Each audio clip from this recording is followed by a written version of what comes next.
Salam, damai sejahtera Tuhan Allah bagi kita semua.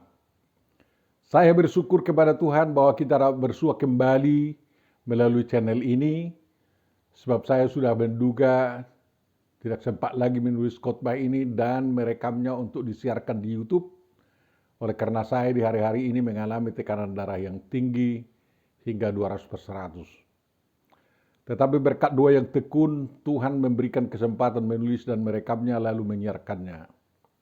Saya tahu apa yang saya khotbahkan di sini jauh dari apa yang diharapkan Bapak Ibu Saudara yang terkasih. Oleh karena itu, saya mengajak Bapak Ibu Saudara-saudari memperkaya kemampuan Bapak Ibu Saudara untuk memberitakan firman Tuhan dengan mendengar khotbah-khotbah yang lain atau membaca buku yang lain sehingga kemuliaan Tuhan semakin nyata dalam kehidupan kita.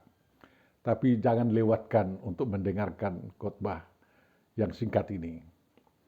Saya menunggu komentar yang membangun dari Bapak Ibu Saudara-saudari. Selamat menikmati makanan rohani ini. Jangan lupa subscribe, like, dan membagikannya. Untuk memulai perenungan kita, marilah kita terima penguatan dari Tuhan kita.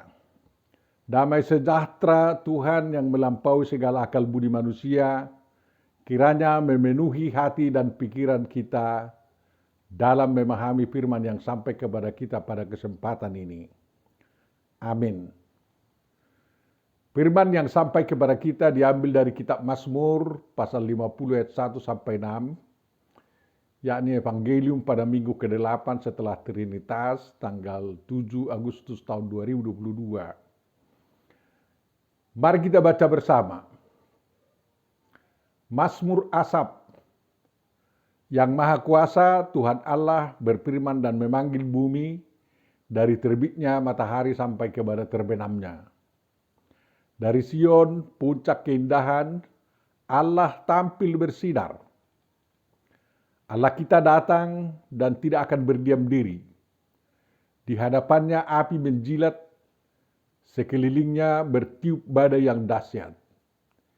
Ia berseru kepada langit di atas dan kepada bumi untuk mengadili umatnya. Bawalah kemari orang-orang yang kukasihi, yang mengikat perjanjian dengan aku berdasarkan korban sembelihan. Langit memberitakan keadilannya, sebab Allah sendirilah hakim. Sebab Allah sendirilah hakim. Demikian firman yang sampai kepada kita dan akan kita pahami dalam bingkai tema Tuhan Allah sendirilah hakim. Yang berbahagia adalah orang yang mendengar dan melakukan sabda dan perintah Tuhan. Amin. Marilah kita simak maksud dan makna yang terkandung dalam firman ini. Yang pertama, Mazmur 150. Mazmur 50, bukan Mazmur 150. Mazmur 50. Mazmur 50 digubah oleh Asaf sehingga disebut sebagai Mazmur Asaf. Dan keturunannya Bani Asaf sangat berpartisipasi dalam menyanyikan pujian kepada Tuhan di kebaktian pemujaan di bait Tuhan di Yerusalem sejak zaman Daud, Salomo, dan generasi berikutnya. Baca 1 Tawarikh 25 ayat 6, 2 Tawarikh 20 ayat 14, 29 ayat 13, 35 ayat 15, Esra 2 ayat 41, 3 ayat 10, Nehemia 7 ayat 44, 11 ayat 22. Ada beberapa atau sedikitnya 12 Mazmur yang digubah Asaf dan dimasukkan dalam kitab Mazmur. Jadi pasal 50, 73, 74, 75, 76, 77, 78, 79, 80, 81, 82, 83. Jadi hanya Mazmur 50 yang terpisah. Selainnya dari Mazmur 73 sampai 83. Mazmur 50 digubah dalam 3 bagian utama. Yang pertama ayat 1 sampai 6 tentang pernyataan tentang Tuhan Allah. Jadi pemazmur menyatakan tentang Tuhan Allah dalam ayat 1 sampai 6. Bagian kedua sapaan kepada orang yang dikasihi Tuhan atau kepada umat Tuhan. Ayat 7 sampai 15. Bagian ketiga, sapaan kepada orang fasik yang melupakan Tuhan Allah. Ayat 16-13. Di bagian pertama yang menjadi perikop khotbah ini, ditegaskan bahwa Tuhan Allah itu maha kuasa, maha dahsyat. Dia adalah hakim dalam pengadilan yang dilakukannya. Dia muncul di Sion dengan bersinar. Di hadapannya api menyala, di sekelilingnya ada badai yang dahsyat. Yang dari sejak Musa selalu menggambarkan kedahsyatan Tuhan. Dan bahkan di zaman Elia pun, api merupakan penampakan Tuhan yang memakan habis kurban yang disampaikan Elia di Gunung Karmel. Allah yang memanggil bumi dari terbit sampai terbenamnya matahari itu berarti sepanjang hari, dan berseru kepada langit. Bumi dan langit menjadi saksi dalam pengadilan yang akan dilakukan Tuhan Allah. Langit memberitakan keadilannya. Hakim atau sopet adalah pengambil ketentuan atau keputusan terakhir. Mana yang baik atau mana yang harus dilakukan manusia. Termasuk dalam mengubah ketentuannya sebelumnya. Atau hukuman apa yang akan dikenakannya kepada orang fasik dan berkat apa yang akan dilimpahkannya kepada umatnya yang setia. Dia yang menentukan corak kebaktian mana yang berkenan di hatinya, dan bagian-bagian mana dari ketentuan ibadah yang pernah ditetapkannya perlu diutamakan, dan mana yang harus ditinggalkan umatnya. Dalam pengadilan yang diadakan oleh Tuhan, mengadili orang yang dikasihinya atau umatnya yang benar, dan orang yang dibencinya atau orang fasik yang melupakan firman-Nya atau yang melawan Tuhan. Dia memanggil bumi dan langit sebagai saksi. Dia tidak memanggil malaikat-malaikat sebagai saksi. Karena di antara malaikat yang ada yang pandai dusta. Karena cemburunya melihat manusia, ada malaikat yang pandai dusta seperti Lucifer misalnya ya, sehingga malaikat itu tidak dipanggil sebagai saksi, melainkan bumi dan langit. Mengapa harus bumi dan langit yang dipanggil menjadi saksi? Karena bumi dan langit yang melihat apakah manusia di segala penjuru, yakni umat Tuhan, murni menyembah Tuhan, atau memang menyembah bumi atau penghuni-penghuni bumi seperti dewa-dewi asing. Demikian juga langit. Langit melihat apakah manusia atau umat Tuhan menyembah penghuni-penghuni langit, seperti bintang-bintang dan lain-lain, dan bukan murni menyembah Tuhan, walaupun manusia misalnya itu mengadakan penyembahan di rumah Tuhan. Bandingkan Keluaran 22:10. Bumi dan langit tidak bisa berbohong di hadapan Tuhan. Kalau langit dan bumi memberitakan kesetiaan umat Tuhan, menyembah Tuhan secara murni, Tuhan akan memberkatinya, memberkati umat Tuhan lebih-lebih lagi. Bandingkan Keluaran 20-24. Tentu saja langit dan bumi tidak bicara, tapi Tuhan dapat membaca apa yang ada di bumi sejak manusia diciptakan, dan apa yang ada di langit sejak manusia ditempatkan di bumi. Tentu saja kemurnian penyembahan kepada Tuhan diukur berdasarkan ketentuan Tuhan tentang penyembahan kepadanya. Jadi lain memberikan judul Mazmur ini menjadi ibadah yang sejati ya. Di Alkitab yang lain dikatakan Tuhan adalah hakim. Tapi kita tidak ikuti semuanya pemberian judul itu. Ketentuan Tuhan tentang penyembahan kepadanya disampaikan kepada Musa. Tiada penyembahan yang tidak disertai dengan kurban berupa hewan-hewan yang halal atau korban sajian. Ketentuan-ketentuan tentang hal itu dapat kita baca terutama di kitab Keluaran, kitab Imamat, dan kitab Bilangan. Ternyata kalau penyembahan itu hanya berupa rutinitas pemenuhan kewajiban mempersembahkan kurban saja, hal itu tidak lagi sebagai penyembahan yang sempurna di hadapan Tuhan. Menurut Asaf di Mazmur 50, umat Tuhan memenuhi semuanya itu.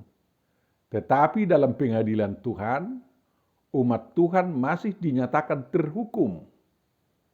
Dan di sana dikatakan, bukan karena kurban persembelihanmu, aku menghukum engkau. Bukankah korban bakaranmu tetap ada di hadapanku? Berarti orang Israel itu selalu menyampaikan kurban-kurban sesuai dengan ritus keagamaan mereka. Mazmur 50 ayat 8 itu. Tuhan tidak kekurangan akan hal itu, akan hewan-hewan itu semua. Semua itu adalah miliknya. Sebab kepunyaannya lah seluruh hewan dan dunia serta segala isinya.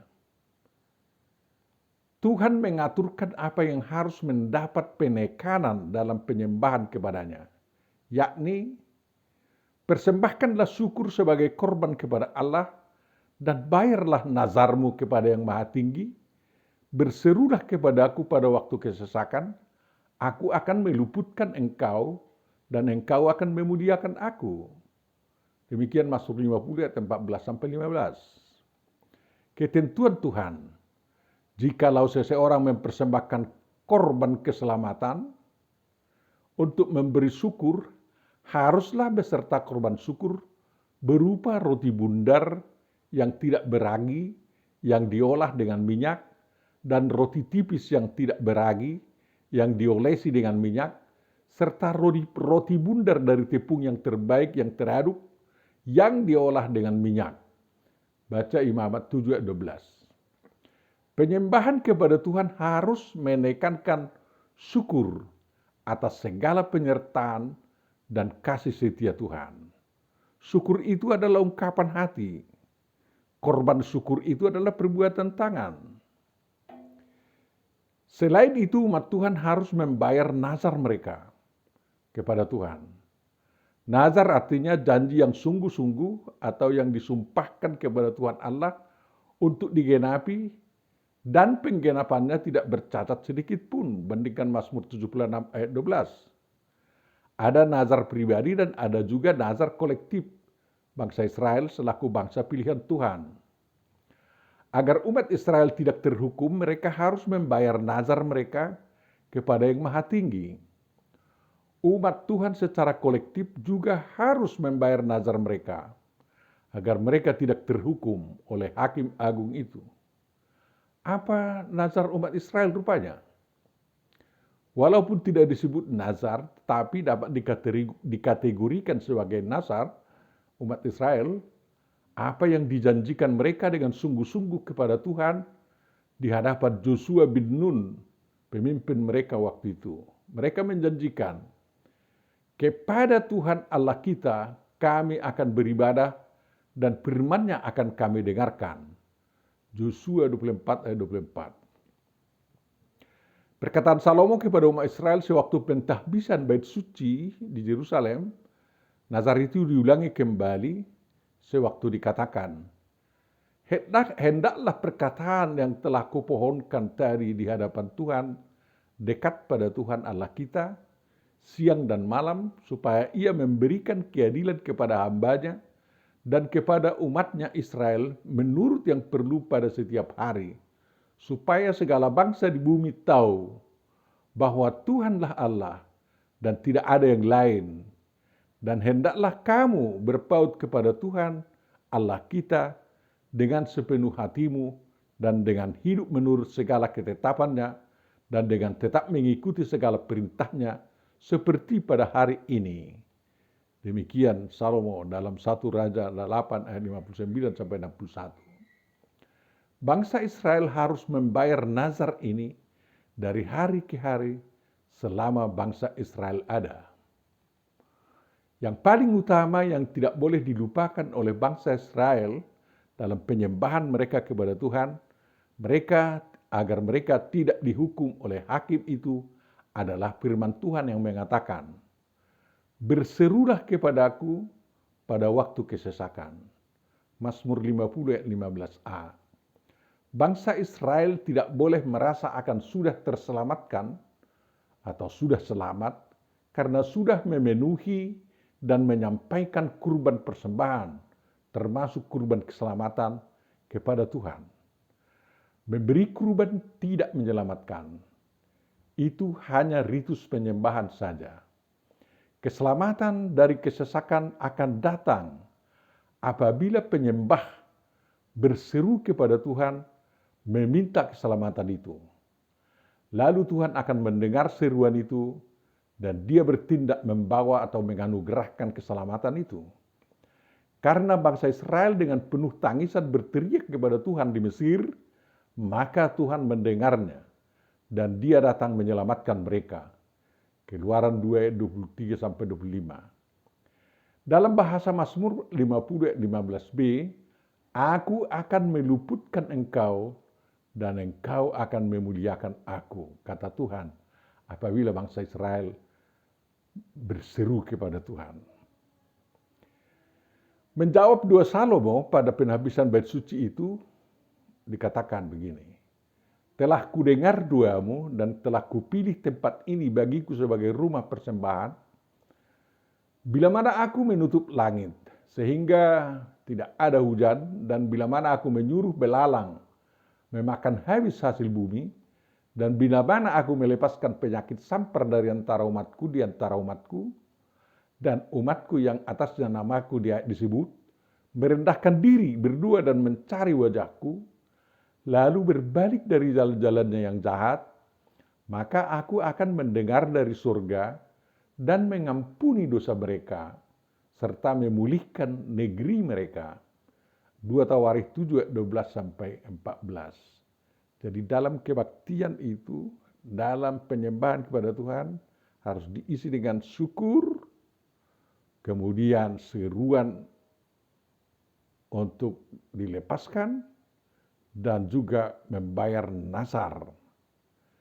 Keselamatan dianugerahkan Tuhan karena doa teriakan bangsa itu kepada Tuhan yang dibarengi dengan pertobatan dan merendahkan diri mencari wajah Tuhan.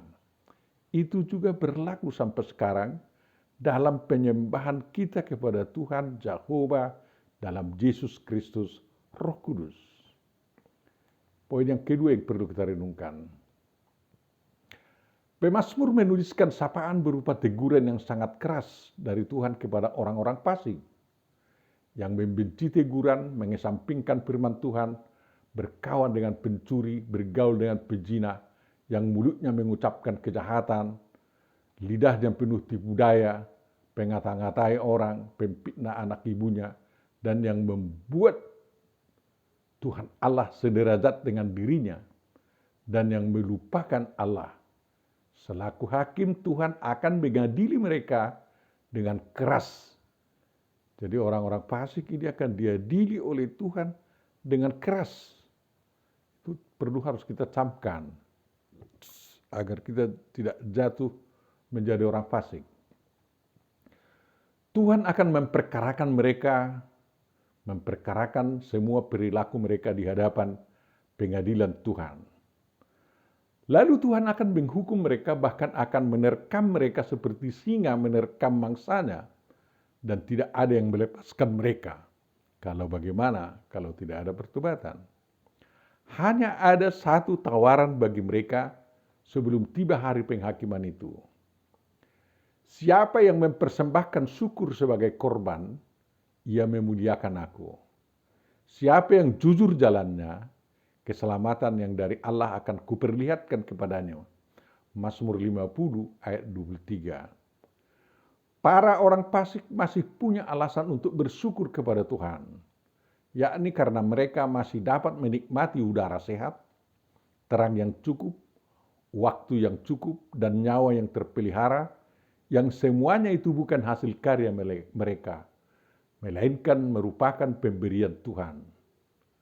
Kalau kesempatan untuk bertobat yang diberikan Tuhan itu diabaikan oleh para orang fasik, maka hukuman tanpa ampun akan dijatuhkan kepada mereka.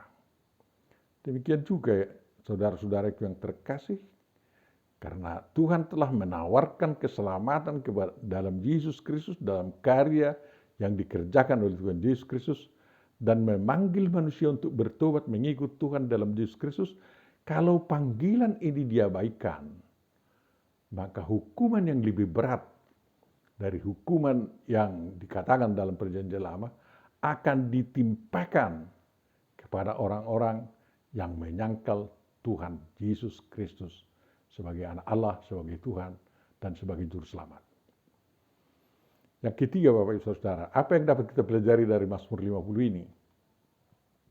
Yang pertama, Mazmur 50 ini mengingatkan penegasan firman Tuhan yang mengatakan bahwa Tuhan yang kita sembah itu adalah Allah yang cemburu, yang membalaskan kesalahan kepada anak-anaknya, kepada keturunan yang ketiga, dan keempat dari orang-orang yang membenci aku, membenci Tuhan.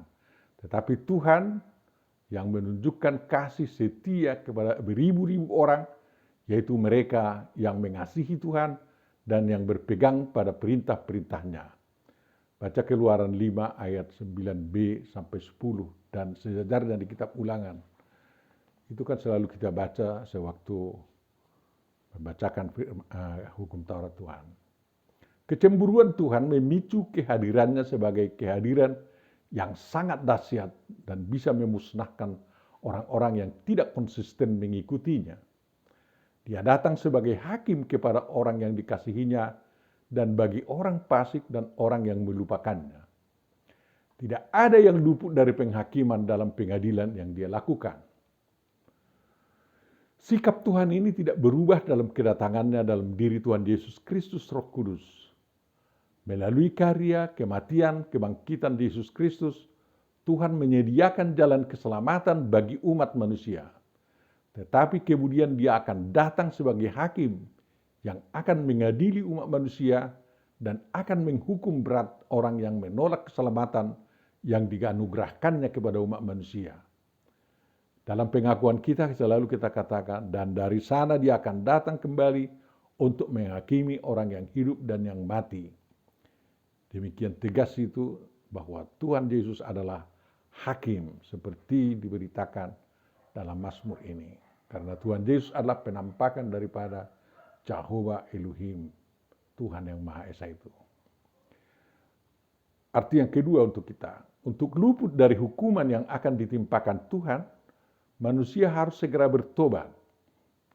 Orang yang dikasihinya harus senantiasa mengkoreksi penyembahan yang dilakukannya. Jangan sampai tidak ada penekanan yang berarti. Dalam setiap gaya pemujaan atau penyembahan kepada Tuhan, manusia harus selalu menunjukkan syukur, ungkapan hati. Jadi bukan hanya korban syukur yang akan diberikan, tetapi syukur, pengakuan hati akan kebesaran Tuhan.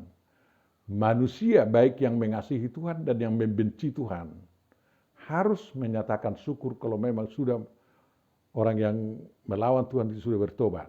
Jadi sama-sama mengucapkan syukur. Dalam penyembahan kepada Tuhan dalam Yesus Kristus harus ditekankan kehadiran Tuhan, pengampunan dosa, pemberitaan firman Tuhan, dan berkat dari Tuhan. Umat menyampaikan syukurnya atas keselamatan yang dianugerahkan Tuhan. Syukurnya itulah yang merupakan pemuliaan Tuhan. Dan secara jujur manusia mengaku siapa dirinya di hadapan Tuhan. Makna yang ketiga dari perikop ini, penyembahan kepada Tuhan dalam Yesus Kristus adalah juga kesempatan untuk berseru kepada Tuhan, menyampaikan kesesakan-kesesakan yang sedang dialami oleh umat Tuhan. Selanjutnya disampaikan permohonan kepada Tuhan agar Tuhan bertindak untuk meluputkan umatnya dari kesesakan itu. Jawaban umat atas terluputnya mereka dari kesesakan itu adalah memuliakan Tuhan dan hidup konsisten mengikut Tuhan dalam kehidupan sehari-hari. Umat Tuhan harus menyadari bahwa hidupnya dalam pengawasan Tuhan yang menjadi hakim dalam kehidupannya melalui saksi-saksinya, yakni langit dan bumi. Berbahagialah orang yang kedapatan jujur dalam hidupnya Atau dalam bahasa Injil, berbahagialah hamba yang mengerjakan tugasnya dengan baik sampai tuannya datang, walaupun itu tidak diketahuinya datang.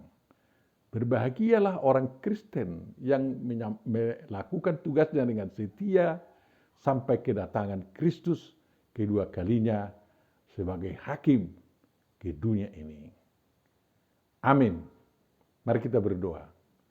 Tuhan Bapa Surgawi, terima kasih Engkau telah memperingatkan kepada kami fungsi dan jabatanmu sebagai hakim untuk mengadili kami dalam setiap perbuatan kami dan perilaku kami. Tuntun kami Tuhan, agar kami tahu bersyukur kepadamu, dan kami mau membayar nazar kami bahwa kami setia sampai mati mengikut Engkau. Karena mengikut Yesus adalah keputusan kami, dan kami tidak akan ingkar dan tidak akan ingkar. Kiranya kami, Tuhan tolong untuk setia di dalam nazar kami tersebut dan memenuhinya. Terima kasih Bapa, Engkau tahu kesesakan-kesesakan yang terjadi di negara kami, kesesakan ekonomi karena peristiwa-peristiwa dunia yang membuat susah perekonomian dunia sekarang ini, terutama karena perang Ukraina dengan Rusia. Tuhanlah yang menghentikan perang itu sehingga dunia terbebas dari kesesakan ekonomi. Tuhan, kiranya COVID-19 yang dikatakan dalam varian Omikron itu hilang, lenyap sama sekali, sehingga perekonomian negara-negara di dunia, terutama negara kami, dapat segera pulih kembali. Tuhan, pedulikanlah kehidupan orang-orang miskin. Jangan sampai mereka terlantar di hadapan dunia ini. Kiranya Engkau ingatkan semua pemerintah yang ada di dunia adalah untuk bekerja mempedulikan, mensejahterakan orang-orang miskin. Karena dengan sejahteranya orang miskin di dunia ini, maka kehendak-Mu dan kerajaan-Mu yang datang di bumi sudah nyata. Tuhan, ampuni dosa kami dan terima kasih atas pengampunan yang telah Kau anugerahkan kepada kami. Sempurnakanlah doa kami ini yang kami sampaikan di dalam Yesus Kristus Tuhan kami, kabulkanlah itu dalam kasih-Mu. Amin.